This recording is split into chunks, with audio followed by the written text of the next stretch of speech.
Welcome to Standing on the Shoulders of Hobbits. My name is Harry Pettigo. Father Frank Amberger.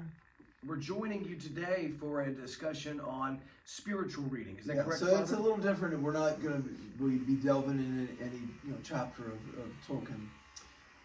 Looking more at, really the main reason as we began this whole series, I think, on at least a couple occasions, we said we're not experts. We don't consider ourselves Tolkien experts. And so this series never intended to be, a thesis or treatise. Yeah, like, okay, we're going to really delve into what was Tolkien's mindset when he was doing this. We're really, as I think we've said from the very beginning, we're just looking at the Catholic genius, right? Which, you could probably split that out a couple different ways, but really just for me, looking at using Tolkien, in this case, we're the Hobbit, but all this applies to the Lord of the Rings as well. Just how do you use this as spiritual reading? Right. So I think a lot of times people who read Tolkien, it's not. I would say the vast majority of readers of Tolkien's works aren't even thinking of it in a spiritual way at all. I think they're just looking at it as entertainment, right? Entertainment, fantasy, whatever you want to classify that as. Yes, sir. And so I think people might be a little surprised. Okay, how spiritual? Why would you? Because I've recommended. I said I think this really should be a part of people's spiritual reading, or at least my recommendation would be. I don't think if you decide not to, that's fine. So but it's not something I think you can read Tolkien and think, I don't really get the spirit.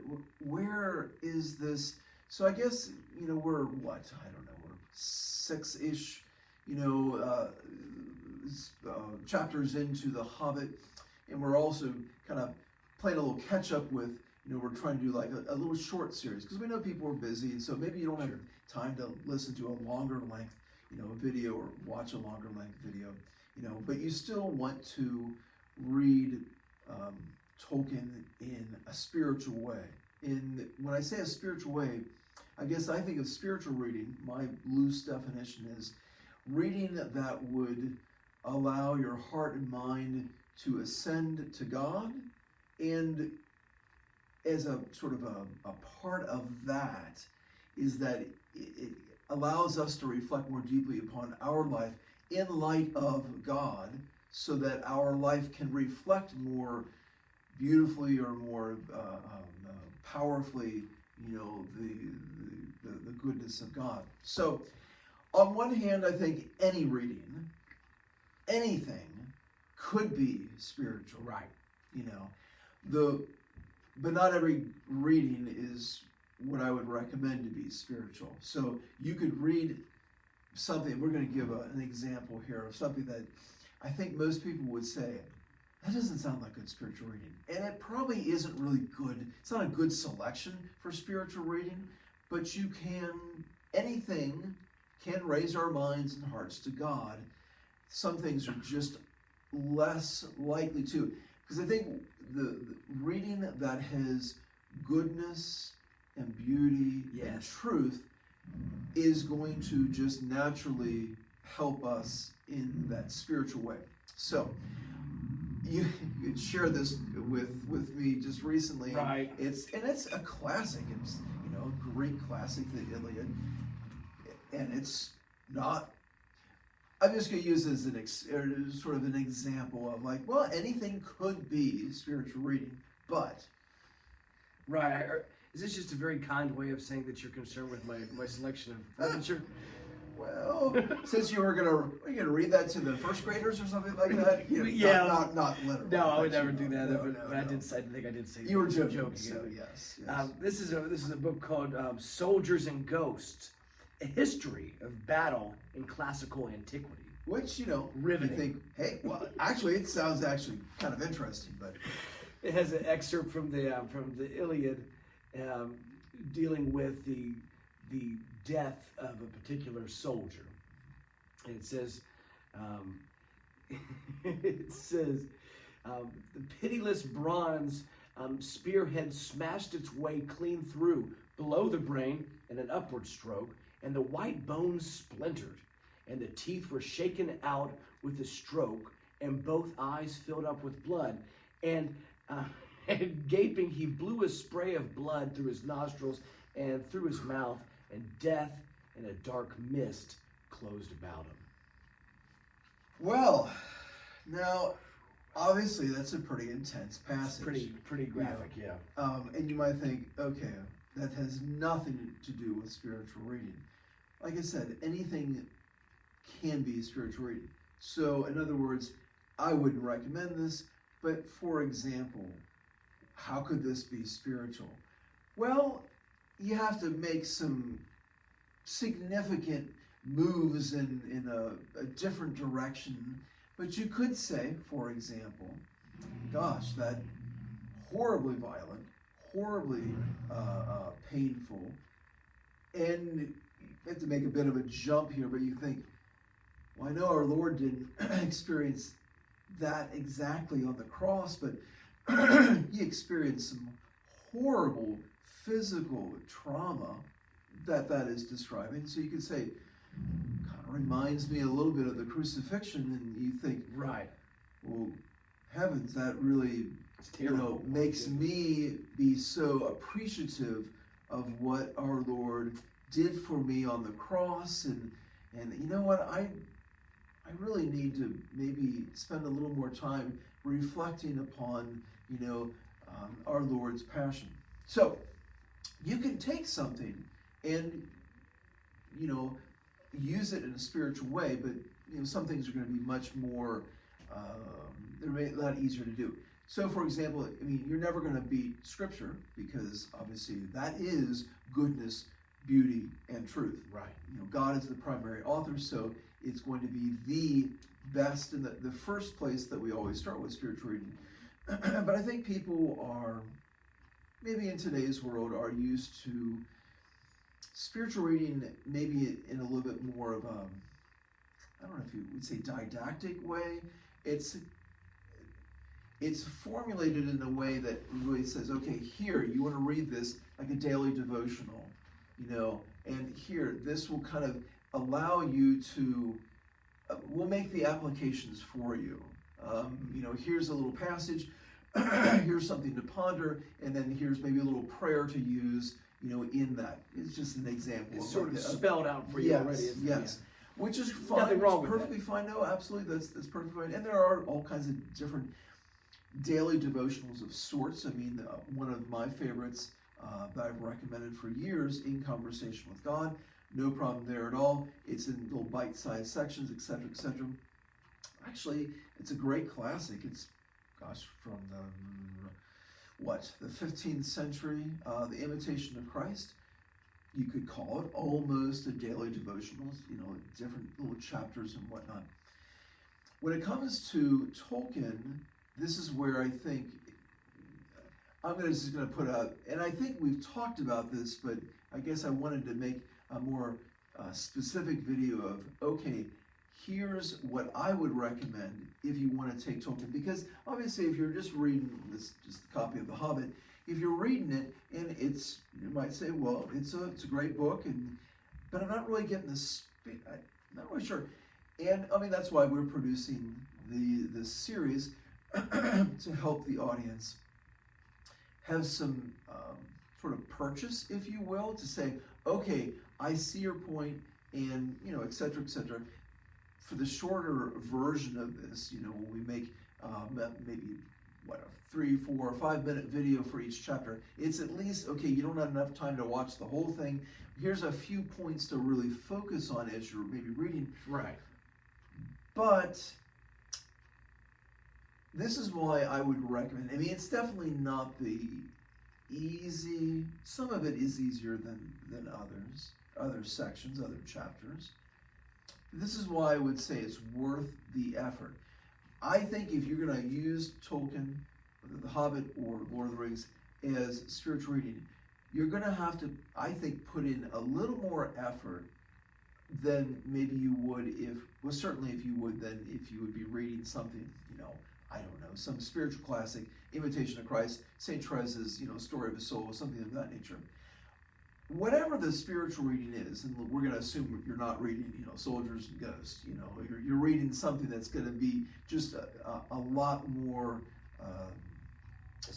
a safe watering hole is what you've given that analogy. Kind of a deep, I don't know, deep river, deep stream, deep well. Deep well is what you said. Yes, so something that's going to be just a lot more conducive. I do think Tolkien is, for two reasons, and then I'm going to kind of get into what I would say my recommendations. One, because Tolkien's imaginative world of Middle Earth is, as from his own, lips, it's very much informed by his Catholic faith. Mm-hmm. So it is, in some respects, not overtly a Catholic world, but it is a Catholic world, mm-hmm. So it is a good sort of well to dip your container into, if you will. But I think as well, because it's a story, I think it's fine, to have, like, let me give you an example. So if I said, Harrison, the call to holiness can be a difficult one. It can be a challenging one. It's not a very inspirational, but you think, okay, all right. Well, those are just kind of, but if I told you a story of maybe a saint that really enfleshed that, mm-hmm. It's just, I think by our human nature, it's a lot more, it's easier to enter into that, and maybe almost easier to then apply it to our life. So I think the story, the fact that it's a well-told story by Tolkien, allows for, once again, our imagination to be sort of jump-started. And that, I think, is very important when it comes to spiritual reading. Mm-hmm. So what I would recommend, and we've made comments here or there, but I would recommend having, once again, as you're reading, a journal. I think that's essential. Mm-hmm. I mean, I guess you could do it otherwise, but I think having some sort of notebook journal where you're looking at a couple of different things. First of all, something in the chapter, and you want to do it, I think, chapter by chapter. You want to break it into, you don't want to be, reading 3 chapters and thinking, now, what was that? I think you want to do your due diligence as you're going through the chapter. And that may require, you can certainly read the whole book and then kind of go back, or you can read it just carefully chapter by chapter. But I think that sometimes requires you read it, kind of think about it, pray about that, and then you reread it, And you may even have to reread maybe certain sections again. It just all kind of depends. Every time I read it, not that every time I read it I have these, new insights, but I rereading it has allowed me to understand things more deeply. I'm not talking about just the details of the story, but things pop out. So as you read it, I would recommend chapter by chapter, have a notebook. Write down passages that are just, somehow they piqued your interest. Hopefully you're praying before you're reading, or while you're reading, just asking God just to reveal to you, show you what are the areas that He wants you to maybe really reflect upon. And so those areas that just kind of trigger, for example, I had read it probably several times before, which chapter it was, maybe chapter 4, when, they're being pursued by goblins, right, in the tunnels.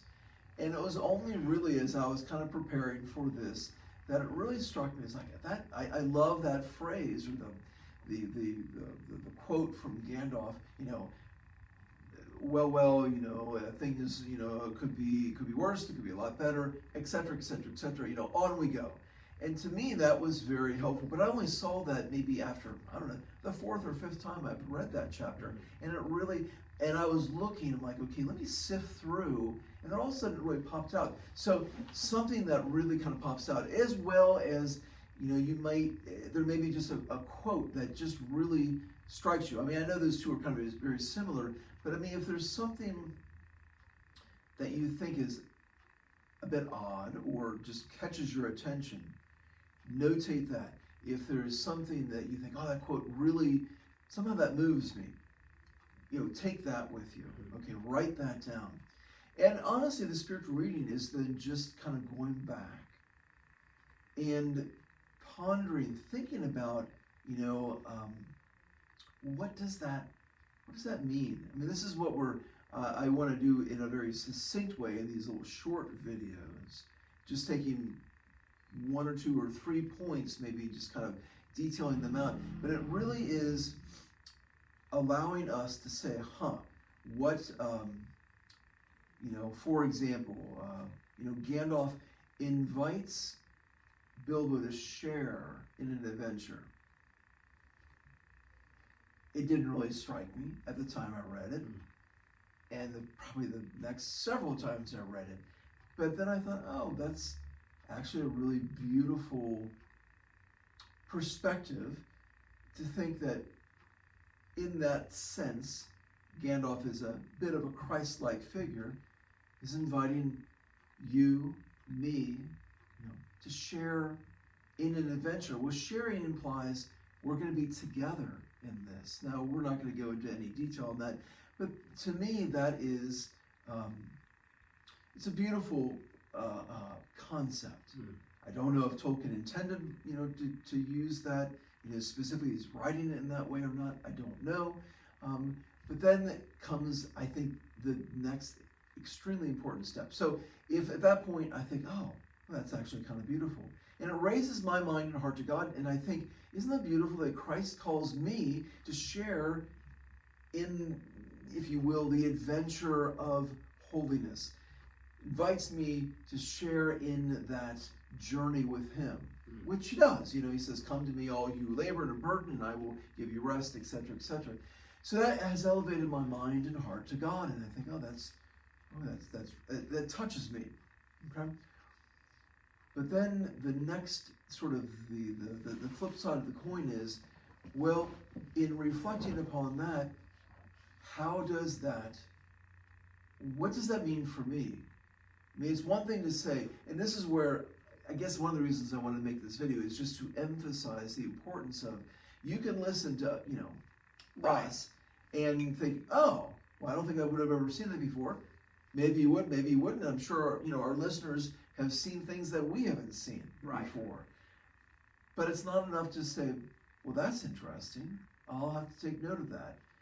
Okay, we have to then take the time, make the effort to actually kind of almost sit and say, what does that mean for me that Christ is calling me to share in that work of salvation, in that mission of holiness? Do I think about that? How is my life different, if I really see it in that way? Because then you think the call to holiness is not just in sort of impersonal, almost like job description of like, well, you're going to be Catholic. Well, you got to do all these things. It is actually an invitation. I mean, it'd be different if, say, for example, if, I don't know, let's say, for example, this is just off the top of my head, if you said, hey, Father, can you come in? I can't make it to class on this day. Can you cover that class for me? Mm-hmm. Okay, sure. That's great, Right, happy to. But it's very different if you say, hey, would you come in with me and we'll kind of teach this class together? I mean, it's a silly analogy maybe, but there's a little bit of a parallel because I agree. There's a relational aspect that, you actually want me to be in, I don't know, tandem with you in helping kind of teach the students on this issue or that issue maybe, versus, hey, you know what, I can't be there. I trust you. Can you fill in for me? Okay, it's a little bit of a different feel. Honestly, if we, this is probably a little bit of the first chapter, the short version of the first chapter, but there's a different feel that comes with that. It's more than just a feel, like an emotional kind of thing. But that's where I think, oh, you know what? I gotta really kind of ponder that, think about that, and that is what starts to change me. That is, spiritual reading is not just raising our mind and heart to God, but then it's how do I want to live that out, what response. So that's where I'd say Tolkien, and I just think I want to encourage people, because I think it's very easy to read Tolkien and think, did I miss something? I don't. It does, I think, take work. Just for, I mean, it's definitely not, and it's not just something you're like, oh, well, it's like, oh, well, there it is right there. But it is worth the effort. And it may not be for everyone. That's perfectly fine. But I guess I just wanted to put something out there specifically, and it's not like rocket science. It's not, like I said, anything that somebody else wouldn't already say, well, I already knew this. But I do think we tend to be maybe a little spoon-fed, maybe, with some of our spiritual reading, which is fine, which is perfectly fine. I'm not criticizing that at all.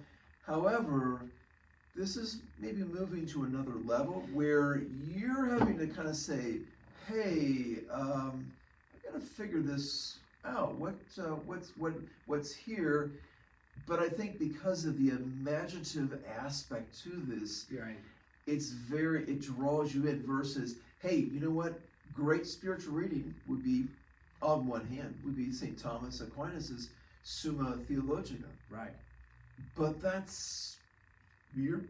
I mean, there's lots of meat on those bones, but it's a very different reality than this. So that's really all I have. I don't know if you have any perspective or comments. You did. I was thinking about my college days at UC, where you kind of learn to read in a more analytical way, I would say. Yeah. And to your point, you have, it's work, and you have to dig deeper, especially with spiritual reading. To your point, Father, it's almost like, okay, what's the author consciously or subconsciously pointing me to? And with Tolkien, I think that we could agree that it's this Catholic spirituality, and you could just take that and go, oh wow, that's really, he's talking about, this is a Christ-like figure. In other words, what you're saying, that you have to take it a step further than just recognizing this is pointing to something. Absolutely. And taking it back and say, what are the implications Absolutely. Of that for me spiritually? Absolutely, you couldn't have summarized it better. Really, because that's what I want to encourage, because like I said, I know people will read Tolkien and they'll be like, oh, that was good. Not really sure how, not really getting the spiritual part of it per se.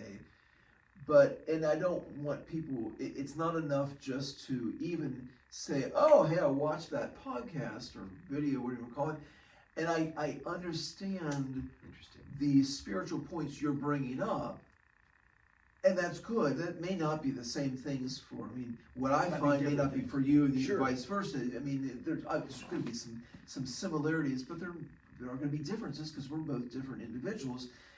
But even if we say, oh, that's a wonderful, beautiful concept, and I really feel closer to God, say, for example, and that's very good, but then it's that application of and that requires time and energy, and that's where I think having, for example, having a notebook where you're making, and I don't know how many times I've gone back through this chapter, whatever, and then kind of reread maybe all the chapter or just parts of the chapter, and I think, oh, you know what? I'm kind of seeing that not in a different light, but a fuller light, where I might pick up something that I didn't find the first time, but having the notes. And honestly, I tell the kids, okay, my brain stops right about here, because it's all leaked out. It's sort of leveled out here. It's so many times where I think, wait, what was that? I had a point, but I don't remember what it is. That's why I do think writing it down is helpful. So I agree. Well, I think that we need to, I don't know, that was a refreshing conversation. You're right, it's odd, with reading Tolkien. I don't know, I was just thinking about Narnia, and I'm not like, I love the Chronicles of Narnia, but that's one where it's so blatant, the allegory being made, that I think people superficially go, oh, I got it, Aslan's Christ, okay. Yeah. But it's not challenging enough, and that's not, at least, I'm not saying that in a derogatory sense. No, but it kind of, maybe its simplicity almost could, well, let me flip it around. Okay.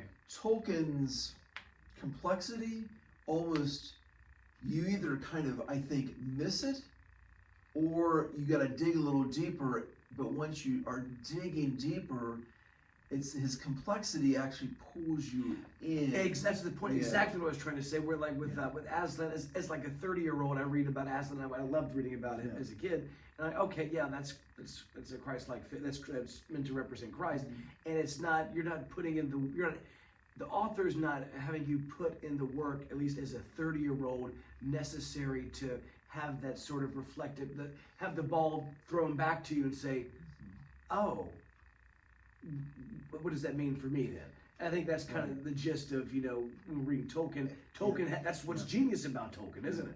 Yes, and I think Tolkien's perspective or his methodology is very Catholic. I know his faith is being, the symbolism of Middle Earth is very informed by his Catholic faith. But I think almost maybe you can make an argument that this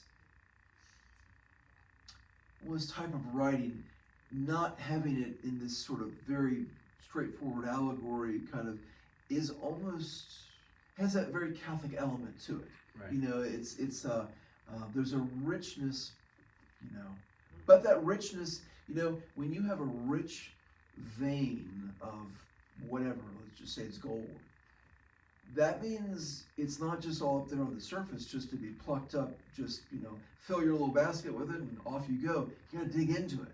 You got to dig down, and the deeper you get, maybe that vein even widens out, and you're like, holy cow, there's even more here than I thought there was at the surface level. And I think that's what Tolkien, I think, as we've talked, I think there's enough little details here and there that you think this, I don't think he's writing this just as a kid's story. No. Kids love it, but it's definitely written to be like a vein to be sort of delved into more deeply. Right. Before the podcast, we were talking about homilies and talking, because Father, you're really, any of our viewers who have been lucky enough to go and experience Mass with Father, Father, you have a real love and admiration for the saints. And I think, you're one of the first priests that I've, known and been to Mass with, that really emphasizes the importance of learning from the saints and adopting that into our lives. That's one of the first things I learned about you when you came to our parish here. And we talked about homilies, and oftentimes you'll do a homily about a particular saint. And it's one thing to hear a really riveting homily about a saint and go, wow, that person really put it out on the line, man. They really lived that true Catholic, the road to sainthood. They really sacrificed their life. That's great. Okay, and peace be with you. Then see you guys, and then just not. You have to. It requires work, and I don't want to beat a dead horse here. But that is where I think that's a major sort of focal point of God's grace. And that's where, honestly, because we are busy people, we've got probably too many things to do, honestly, but we're busy, and we just don't always focus the time and the energy on that very important, whatever your spiritual book is that you are, delving into. Yeah. It just, that, has to happen. Yes. And you know what? The more ways you can foster that, and this is, I guess, why we're reading The Hobbit, and we already talked about that in the previous episode, but the reason why we're reading Tolkien is not because Tolkien's like, the fifth gospel, as it's because the more sources which challenge you to reflect upon your faith, the better. Absolutely. And if you could do that through your fiction, right? Absolutely. Absolutely. Do it, right? And Tolkien, being the faithful Catholic author that he was, it's a safe ground to kind of really Yes.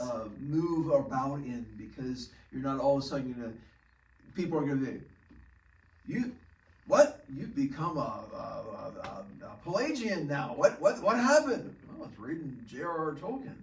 So you're not going to fall off the edge, Right. in that regard. So, but that's really what I Sure. just wanted to emphasize and to hopefully maybe clarify, to give here are some things that have helped me, and to encourage that Yes. especially if anybody who has maybe read through already thinking, I'm not getting it. You know what? Don't worry. Just take another shot at it. Yeah, exactly. And I guess maybe a final thing would be the podcast episodes we put forth to reaffirm your previous statement is, it's not the end all be all of spiritual reading of the Hobbit. In fact, it might just be a way to point to, this is how you can do it. Yeah. Exactly. It's a starting point just to Right. give you, okay. It's kind of like, anyone who is a good cook gets ideas from cooking shows or whatever it may be. Sure. If you're really a total, which I'm not good at this, but if you're brand new at it, okay, you're going to follow that recipe just line by line. But if you know your way around the kitchen, so to speak, you're going to say, well, you know what, I don't really care for that flavor, but I think I'll add this, and I'll, whatever it may be. You can, same thing with us. So, all right. Well, Father, thank you very much Well, God bless you, Harrison. God bless all of our listeners, and we'll see each other on the next chapter. This is just sort of an ancillary kind of, We'll see them in Worked on Workwood, that. won't we? Absolutely. All right. So,